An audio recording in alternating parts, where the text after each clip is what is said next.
15 जानेवारीला राज्यात महापालिकांच्या निवडणुका होत आहेत. या निवडणुकींच्या तयारीसाठी प्रशासनाकडून शिक्षकांवर इलेक्शन ड्युटीची जबाबदारी दिली जाते. पण संभाजीनगरमधून एक अत्यंत धक्कादायक आणि अस्वस्थ करणारी घटना समोर आली आहे.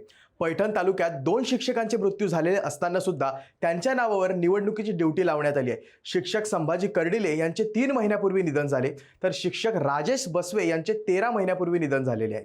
असे असताना सुद्धा या दोघांनाही निवडणूक प्रशिक्षणासाठी हजर राहण्याचे आदेश देण्यात आले. इतकेच नाही तर प्रशिक्षणासाठी गैरहजर राहिल्यास कारवाई करण्यात येईल अशा नोटीसही यांना बजावण्यात आल्या आहेत. तर मृत शिक्षकांच्या नातेवाईकांनी सांगितले की आम्ही सर्व आवश्यक कागदपत्रे आणि मृत्यूचे दाखले प्रशासनाकडे आधीच सादर केले होते, तरीही आमच्या माणसांच्या नावावर इलेक्शनच्या ड्युट्या लावण्यात आल्या.